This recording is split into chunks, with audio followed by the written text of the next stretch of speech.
Okay, our next point is the Torah and the sex.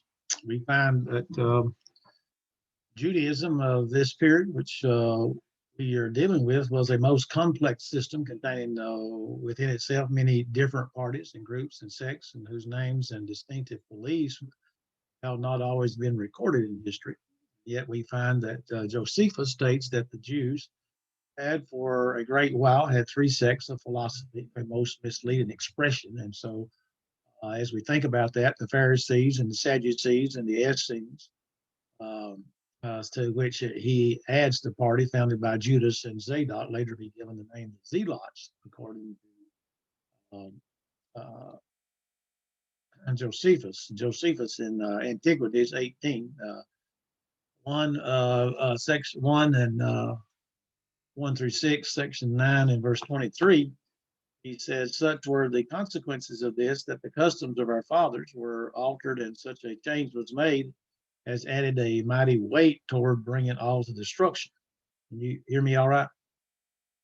The reason for it is when I left, when I took a break, I reached down there to cut the thing off or to pause it, and I cut off our recording. So this is recording again. So Okay. I'm sorry, I was out there with Lucy. So are we still starting at the Torah and the sex? yes, sir. I got down to reading about the Josephus. He says there in Antiquities 18, 1 through 6, section 9 through 23. It says, such were the consequences of this, that the customs of our fathers were altered, and such a change was made as added a mighty weight toward bringing all to destruction, which these men occasioned by their thus conspiring together for Judas and Zadok, who excited a fourth philosophical sect among us and had a great many followers, filled our civil government with tumults and present, and laid the foundation of our future miseries by this system of philosophy, which we were before unacquainted with.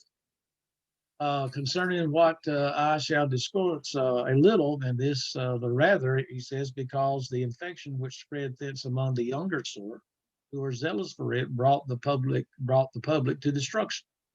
The Jews had for a great while three sects of philosophy peculiar to themselves: the sects of the Essenes, sects of the Sadducees, and the third sort of opinions was that of those called Pharisees, of which sect, although I have already spoken in the second book of the Jewish Wars, yet will I a little touch upon them now. Now for the Pharisees, they lived meanly and despised delicacies and diet, and they followed the conduct of reason and what that prescribed to them is good for them. They do, and they think they ought earnestly to strive to observe reason's dictates for practice. They also pay a respect to such as are in years, and nor are they so bold to contradict them in anything which they have introduced. And when they determine that all things are done by faith, they do not take away the freedom from men of acting as they think fit, since their notion is that it has pleased God to make a temperament whereby while he wills is done, what he wills is done, but so that the will of men can act virtuously and by well, anyway, can't say the word. Licensly. They also believe that souls have an immortal vigor in them, and that under the earth there will be rewards or punishments according as they have lived virtuously or viciously in this life. And the later are detained in an everlasting prison, but that the former shall have power to revive and live again. On the account of which doctrines they are able greatly to persuade the body of the people and whatsoever they do about divine worship, practice, prayers, and sacrifice, they perform them according to their directions, insomuch that the cities gave great patience to them on account of their entire virtuous conduct, both in the actions of their lives and their discourses also. But the doctrine of the Sadducees is this, that souls die with the bodies, nor do they regard the observation of anything besides the law enjoins them, for they think it is instance of virtue to dispute with those teachers of philosophy whom they frequent. But this doctrine is received but by a few, yet by those still of greatest dignity, but they are able to do almost nothing of themselves, For when they become magistrates, as they are unwillingly by force, sometimes obliged to be, they addict themselves to the notions of the Pharisees because the multitude will not otherwise hear them. So the doctrine of the Essenes is this: that all things are best ascribed to God. They teach the immortality of souls. They extend that the rewards of righteousness are to be earnestly striven for. And when they sin what they have dedicated to God in the temple, they do not offer sacrifices because they are more pure illustrations of their own, on which account they are excluded from the common court of the temple, but offer their sacrifices themselves. Yet is their course of life better than that of other men, and they entirely addict themselves to husbandry. It deserves our admiration how much they exceed all other men that addict themselves to virtue, and this is in righteousness, and indeed to such a degree that it has never appeared among any other men, neither Greeks nor barbarians, no, not for a little while.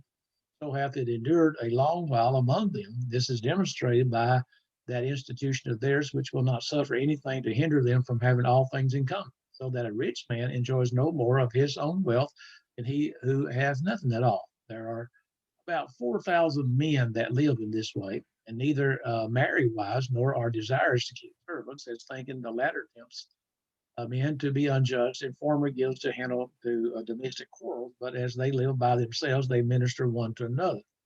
He also appoints certain stewards to receive the income of their revenues and of the fruits of the ground, such as are good men and priests who are to get their corn and their food ready for them. They none of them differ from other of the Essenes in which are in their way of living, but do the most resemble those of Daki, who has called Poliste, that is, dwellers in the cities.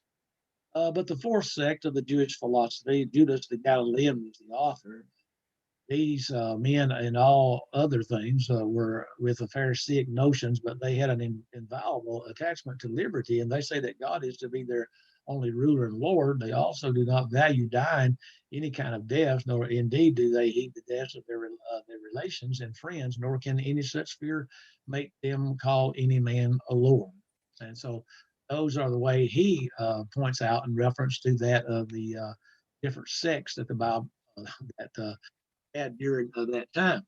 And so these were undoubtedly, when you look at all of these, that it's the Pharisees, Sadducees, and Essenes, and also the Zealots, they were undoubtedly very influential parties within Judaism during this period. But to keep matters in proportion, we must remember that they were a very small minority in Palestine.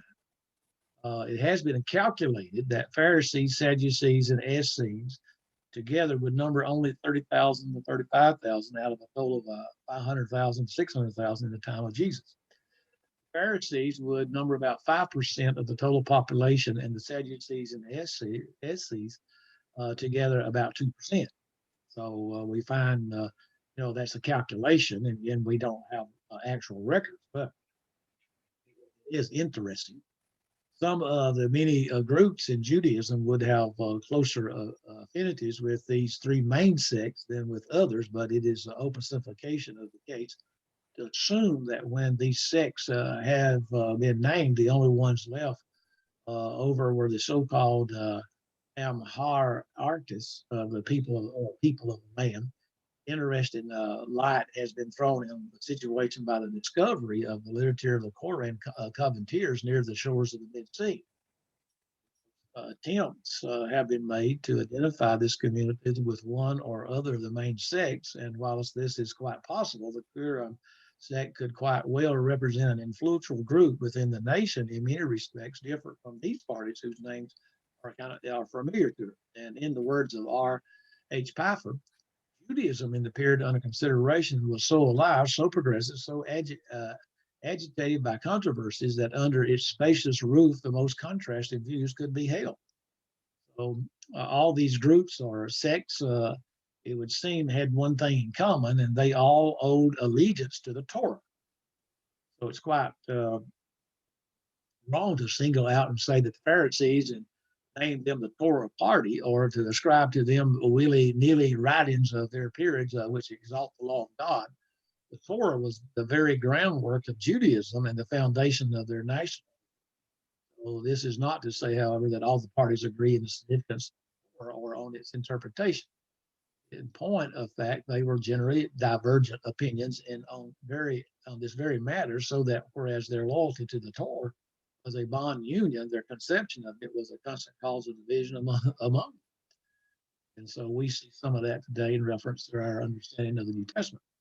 The Pharisees, and the Greek word is used 100 times in the King James Bible, according to Josephus, in 13, 5 through 9, sections 171 to 3, the Pharisees existed in the time of Jonathan, 160 to 143 BC.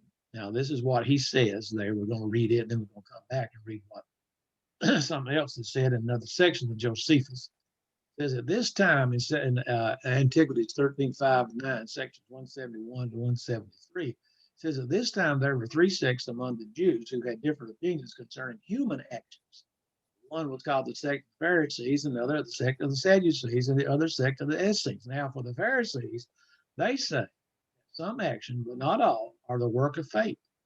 Some of them are in our own power, that they are liable to fate, or are not caused by fate. The sect of the Essenes affirm that fate governs all things, and that nothing befalls men but what is according to determination. And for the Sadducees, they take away fate and say that there is no such thing, and that the events of human affairs are not at its disposal, but they suppose that all our actions are in our own power, so that we ourselves are the cause of what is good and receive that what is evil from our own folly. However, I have given a more exact account of these opinions in the second book of the Jewish Wars. So elsewhere now, then in Antiquities 13, 10, Antiquities 13, 10, 5 through 7, sections 288 to 99, this is what he writes. He says, however, this prosperous state of affairs moved the Jews to India, Hyrcanus, but they were the worst disposed to him were the Pharisees, who are one of the sects of the Jews, as we have informed you already. These had so great a power over the multitude that when they say anything against the king or against the high priest, they are presently believed. Now, Hyrcanus was a disciple of theirs and greatly beloved by them. And when he once invited them to a feast and entertained them very kindly, when he saw them in good humor, he began to say to them that they knew he was desirous to be a righteous man and to do all things whereby he might please God, with the profession of the Pharisees also. However, he desired that if they observed him offended in any point and going out of the right way, they would call him back and correct him. On this occasion, they attested to his being entirely virtuous, with which commendation he was well pleased. But still, there was one of his guests there whose name was Eleazar, a man of ill temper and delighted in seditious practices. This man said, since thou desirest to know the truth, if thou wilt be righteous in earnest and lay down the high priesthood and content thyself with the civil government of the people. When he desired to know for what cause he ought to lay down the high priest, the other replied, we have heard it from old men that thy mother had been a captive under the reign of Antiochus Epiphanes. The story was false, and Hyrcanus was provoked against him, and all the Pharisees had a very great indignation against him. And so now there was one Jonathan, a very great friend of Hyrcanus, but of the sect of the Sadducees, whose notions are quite contrary to that of the Pharisees. And he told Hyrcanus that Eleazar had cast such a reproach upon him according to the common sentiments of all the Pharisees, and that this would be made manifest if he would but ask him the question what punishment that they thought this man deserved. That he might depend upon it, that the reproach was now laid on him with appellation, if they were for punishing him at his crime deserved. So the Pharisees made answer that he deserved stripes and bonds, that it did not seem right to punish reproaches with death. And indeed, the Pharisees, even upon other occasions, are not apt to be severe in punishment. So at this gentle sentence, Hyrcanus was very angered and thought that this man reproached him by their approbation. And it was this Jonathan who chiefly irritated him and influenced him so far that he made him leave the party of the Pharisees and abolish the decrees that they imposed on the people and punish those that observed it. This source arose that hatred which he and his sons would now explain, met with from the multitude, but of these matters we shall speak hereafter. What I would now explain in this is that the Pharisees have delivered to the people a great many observations by successions from their fathers, which are not written in the law of Moses. And for that reason, it is the Sadducees reject them and say that we are to esteem those observations of obligatory, obligatory, which are in the written word, but are not to observe what are derived from tradition of our forefathers. And concerning these things, it's that great differences that have arisen among them, while the Sadducees are able to persuade none but the rich and have not the populace or obstacles to them. But the Pharisees held the multitude on their side, but about these two sects and that of the Essenes I have treated accurately in the second book of the Jewish affairs. But when Hyrcanus had put an end to this sedition, the after had lived happily and administered the government in the best manner for 31 years and then died, leaving behind 5 sons. He esteemed by God worthy of these 3 privileges: the government of his nation, the dignity of the high priest, and prophet. Back now, because of when we read that, now it goes on to say in the notes up there, I read where we put it, inserted it. He says there, in reference to that, he says at the very bottom, he says, this story was false. Hyrcanus was provoked against him and all the Pharisees, a very great indignation against him. I don't think I went up higher enough. I did. There you go. We said, according to Josephus, what we just read, the Pharisees existed in the time of Jonathan, but elsewhere he stated that they first appeared historically in conflict with John Hyrcanus. So they exercised a great influence over a period of about 3 centuries and did more than any other party to determine the shape of Judaism in the years to come. And so their spiritual ancestry probably traced back to the Hasidim, whose support of the Maccabees had given religious sanction to them bid for freedom. They were not a political party, but essentially a religious sect drawn largely from the middle class in society, which came increasingly to hold a strong religious and social position in the community. The point being is that he tells us one thing Josephus does, that they existed in the time of Jonathan, but he states elsewhere that was in conflict 134 to 104 BC. But to me, it seems like when he says the Pharisees existed, in other words, they still existed, 160 to 143 BC.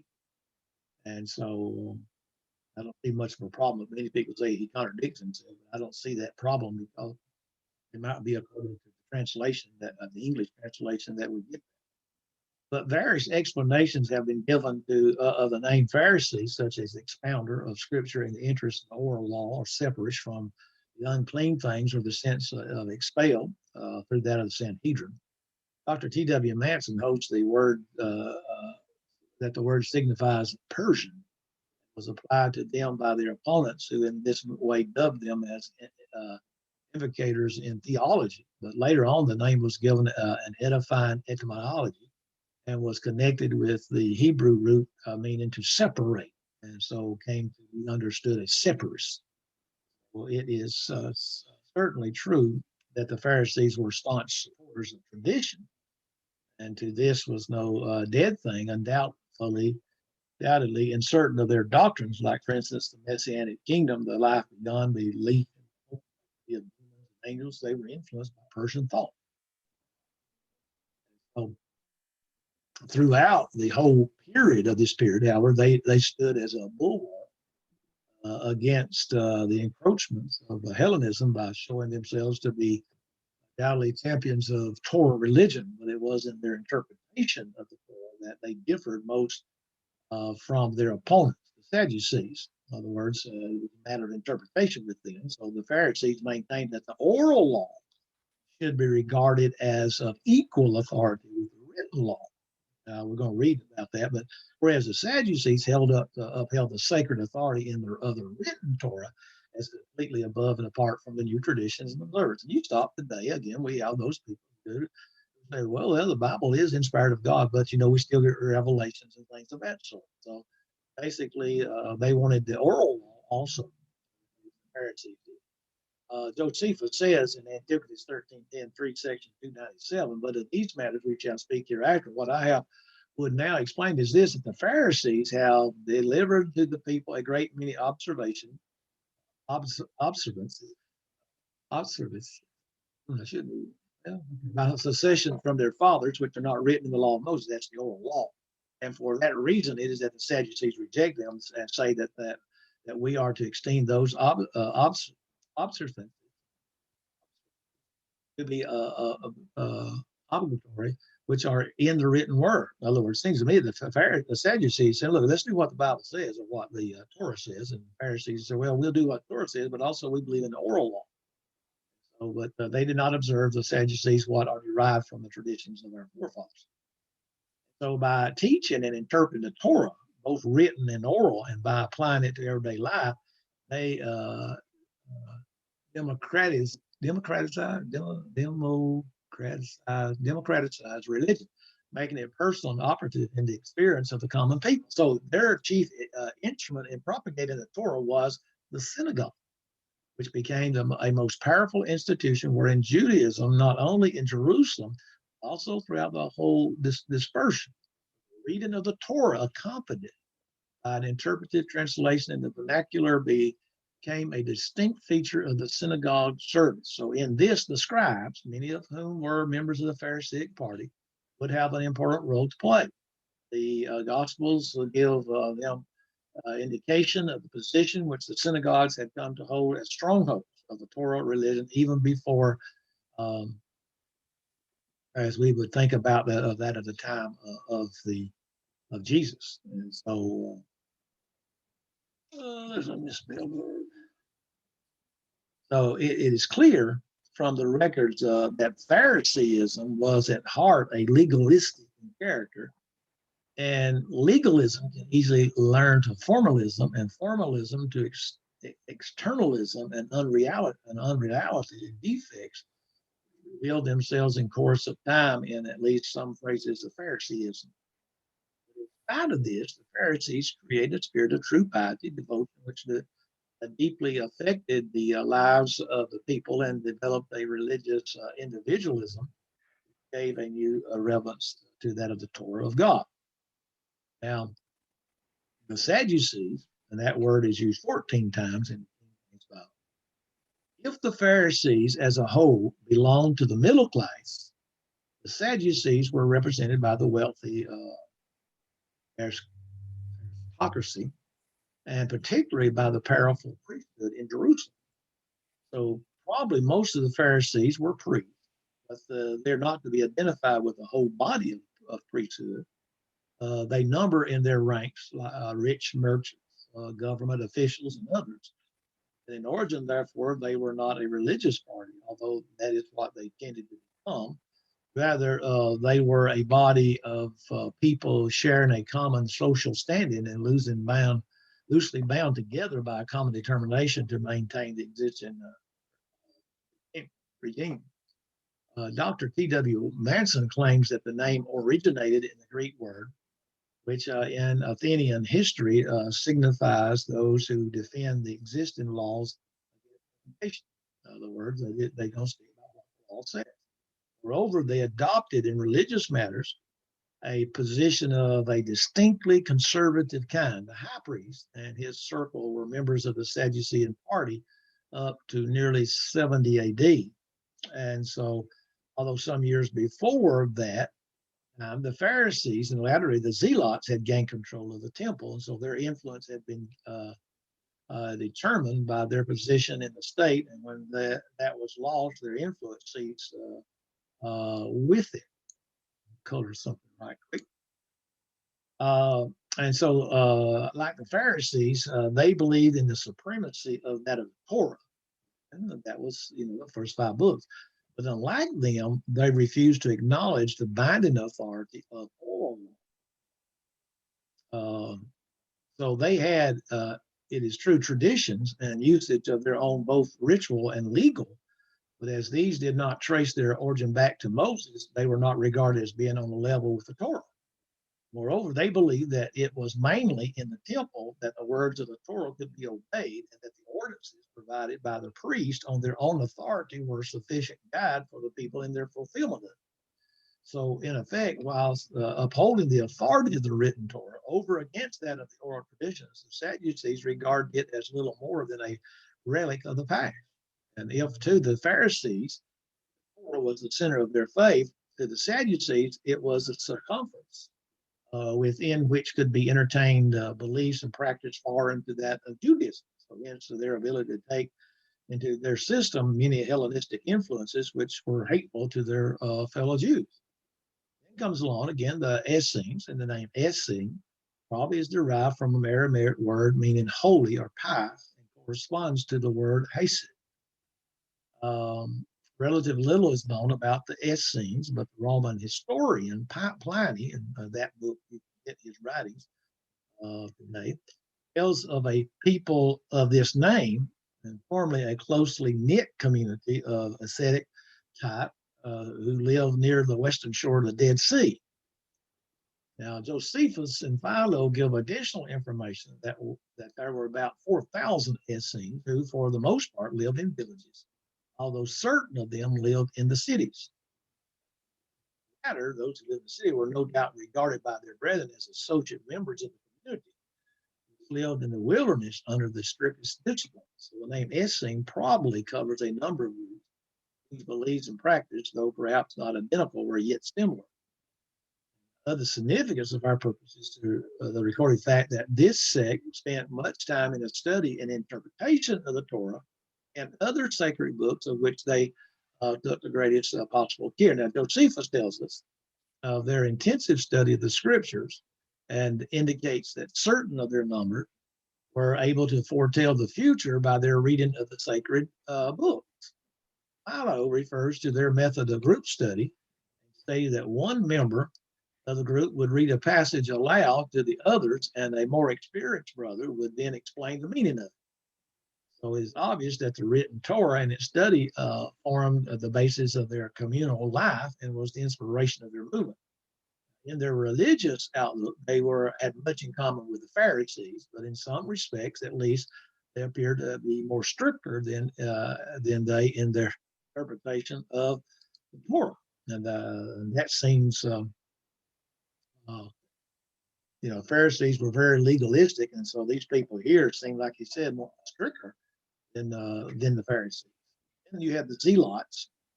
We've already observed that Josephus traces back the origin of the Zealots to about 6 A.D., but in fact, their roots go much further back into the pre-Roman period, where they may justifiably be regarded as true spiritual children of that of the Maccabees.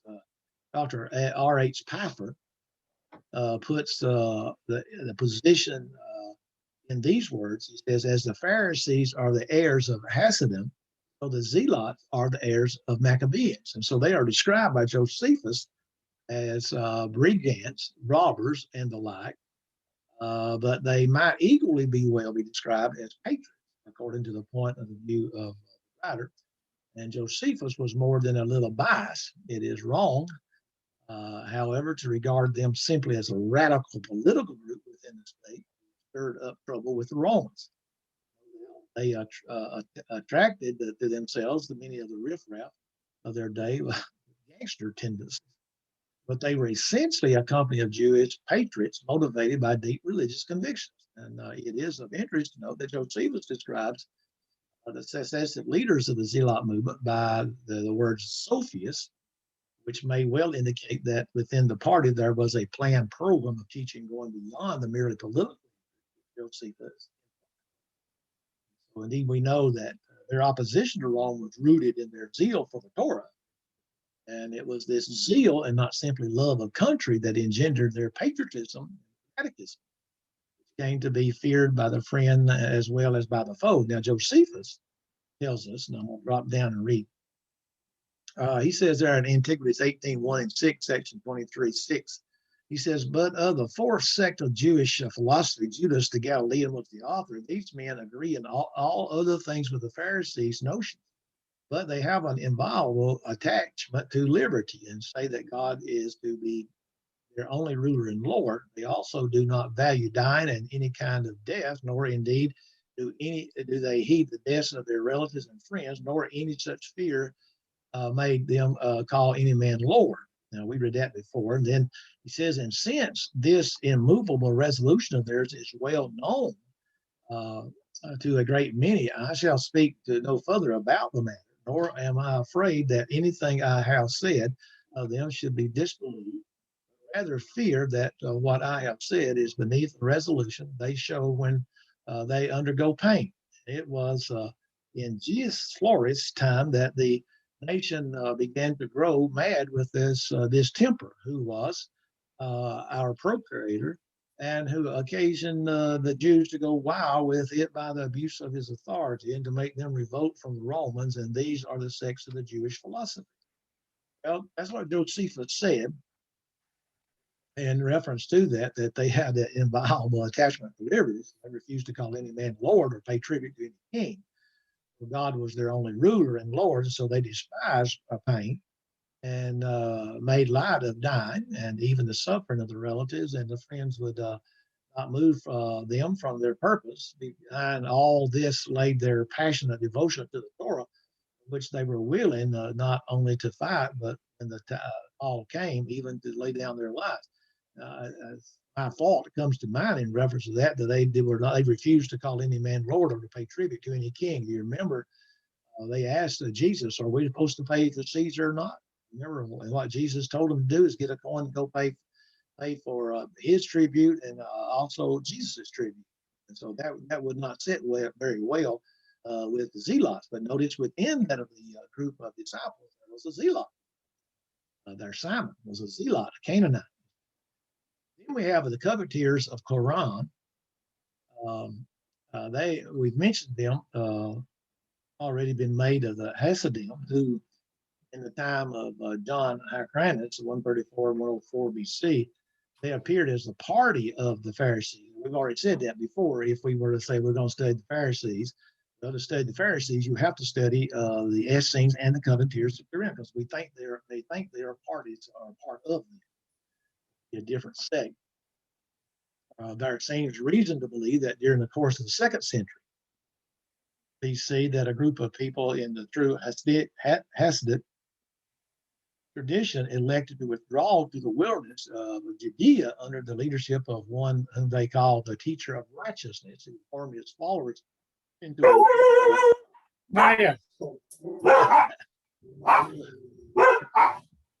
a well-organized and bound them together by a new covenant, which pledged them to obedience to the law of God under the dawning of the Messianic age. And so the discovery in 1947 of these coveters' headquarters at Quran near the shores of the Dead Sea, and of a vast number of writings from their libraries, had added much to our understanding of the state of affairs in Palestine during the Intertestament period. Ever since the finding of the Dead Sea Scrolls, opinion has been divided over the identity of the Quran community. Now, some scholars have argued for a pre-Maccabean date, and others for an identification with the Zealots in the 1st century AD. Now, perhaps the strongest arguments, however, can be brought forward for associating them, if not identifying them, with the branch of the Essenes from about the time of Alexander Jannaeus, 102 BC, or a little earlier. So at about the same period, we have evidence of a large community of Essenes, an equally large community of the Covenanters, both living at or around Wadi of Quran. Now, Wadi is a stream, Creek. That's what we say around here. And it would flood. These wadis would flood also. The indication is that they were probably one and the same. The conviction is strengthened by a comparison of the customs, the rights, and beliefs of these two sects. They belong to the same general type. So, of a particular interest is the fact that both Essenes and spent much time in the study and interpretation of the Torah and of other sacred books. Among the coveters, whenever the full members of the council met together in groups of 10, was the custom, matters were so arranged that some members of the group was also engaged in study or exposition. Ordinary members of the community were to devote the first third of every night to reading the book, studying the law, and responding with appropriate blessings. Like the Essenes, the Covenanters would have much common with the Pharisees, but would be more strict Again, it's hard for me.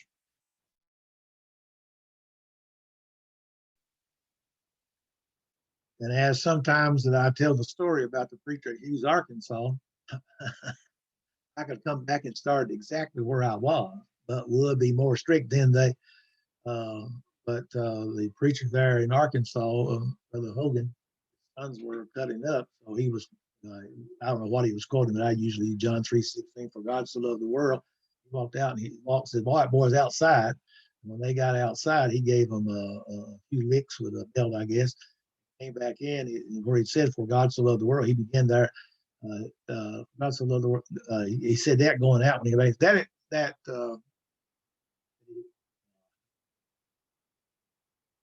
God so loved the world. He goes on quote the rest of the verse. And God so loved the world that He gave His only begotten Son, whosoever believes in Him should not perish but have everlasting. Just kept on preaching, so I could do the same. But would be strict if you see that this thing fell through, Jim. You there? Shake your head. Not moving. So, but I'm moving. So I don't know about Jim. But they believe that it was more strict than that in interpretation of the Torah, as for example, in their observance of the Sabbath day. And in doing so, as we stop and think about them in the reference to the Sabbath, they believe that their faithfulness as the representative remnant of Israel would bring about a vicarious experience of their nation and would help to usher in a new age of which the prophets had spoken. So that faithfulness was to find in its expression in their meticulous study and practice of the law, and it was for this purpose that they went out at the first in the wilderness of Judea, is to spend more time to study.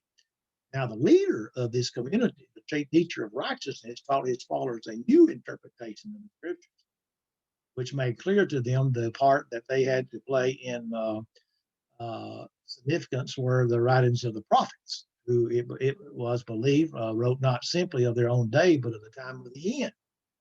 In the prophecy of Habakkuk, the covenanters saw a foretelling of the days in which they themselves were then living. The end was near at hand. So the mystery from the Hebrew word raz, it's found in Daniel 2 and verse 18, which says that they would desire mercies of God of heaven concerning the secret, that's the raz, and Daniel and his followers should not perish with the rest of the wise men of Babel. And so they saw this mystery, which was conveyed by God to Habakkuk, whose meaning was concealed from them, and it would be given its interpretation by the teacher of righteousness, who would show that the ancient prophecy was written with reference not to the past, but to the people and the happening of their own day.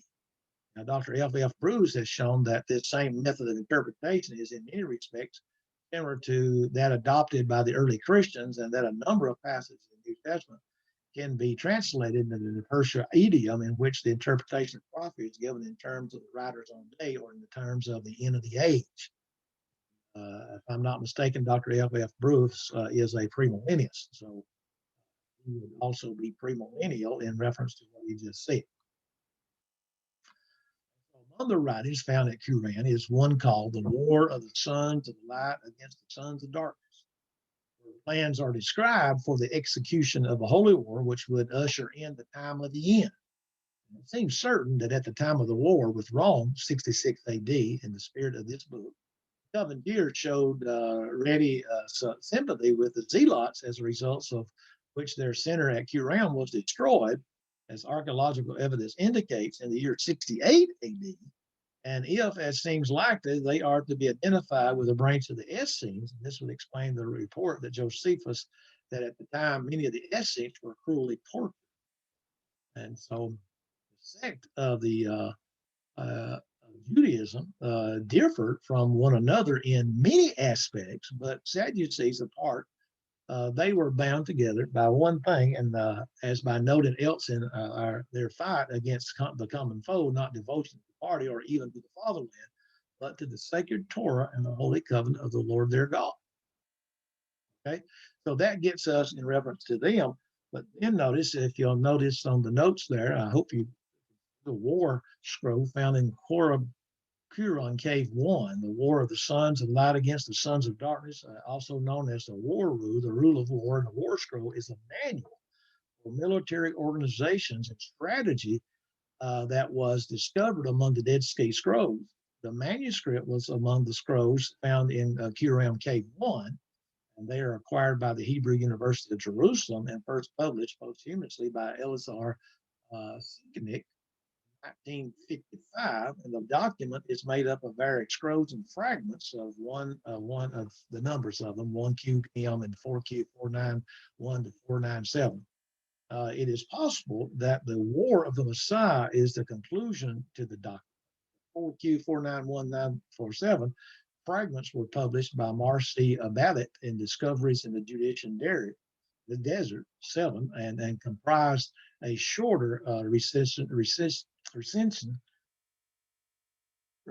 of the War Scroll.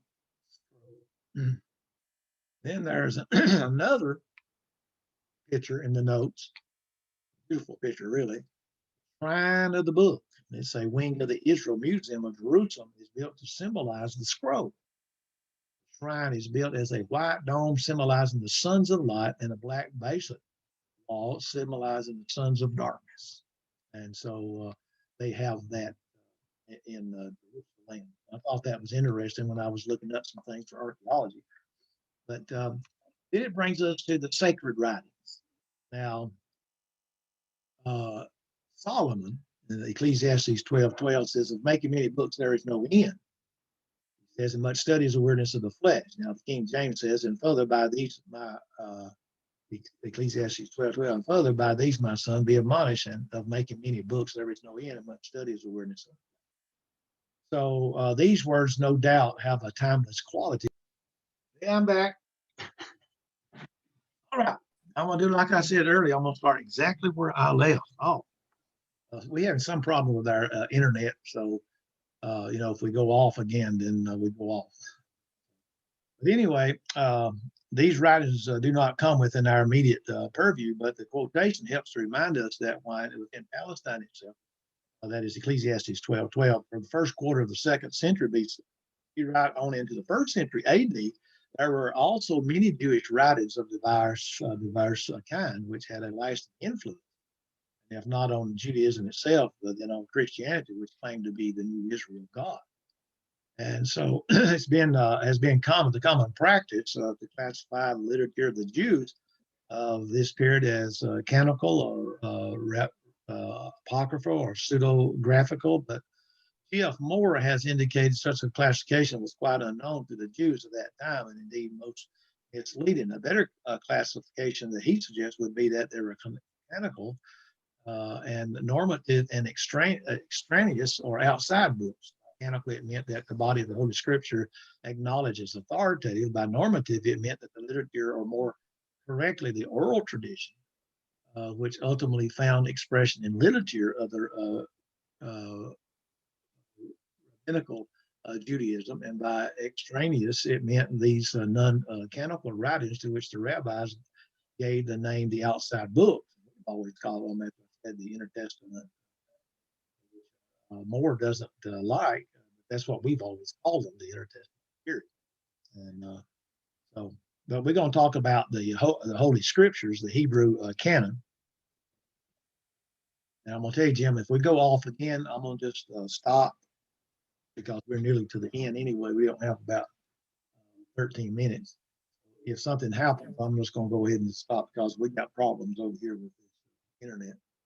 The Hebrew canon, now this is according to the Jewish usage of the Hebrew scriptures, are divided into three groups as the Torah, that's the law, that's Exodus, Leviticus, Numbers, and Deuteronomy. Then the Nebiim, prophets, form and letter. Then the Ketubim, that's the epigraphic or writings, consist of the 24 books, which by different divisions appear in the authorized version as 39. Now how they get that is First and Second Samuel is just Samuel. First, Second Kings is Second Chronicles is Chronicles, and some of the other books may be joined also in reference.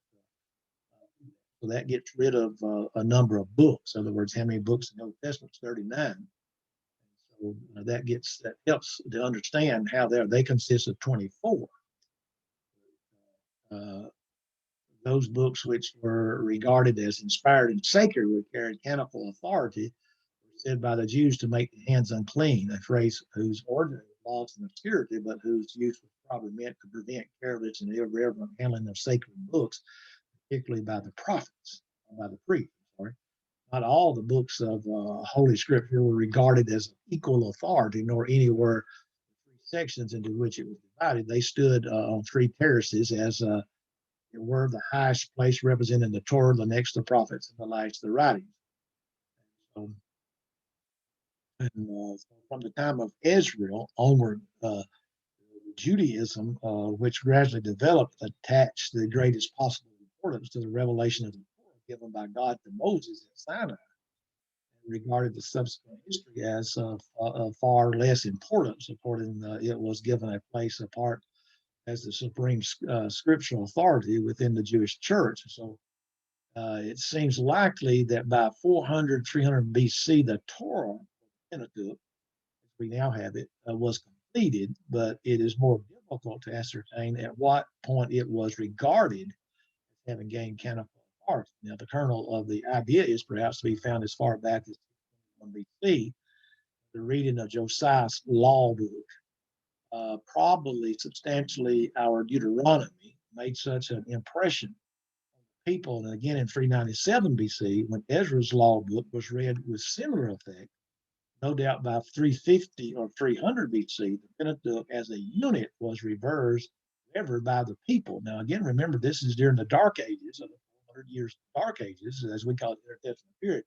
It was probably during the period of 300, 200 BC, which we have seen witness a gradual shifting of emphasis from the temple to the Torah, that this body of scripture came increasingly to have what we call canonical authority. The book of Tobit, 200 BC, you see that little C there around 200 BC, shows great respect for the Torah. And Ben Sira, Ecclesiasticus, writing in 180 BC, speaks of the Torah as a supreme gift of God, likens it to wisdom, chapter 24, verse 23, indicating that by this date, at any rate, it was regarded by Ben Sira as truly canonical. So thus, by again the year 200 BC, or sometime before, Torah religion was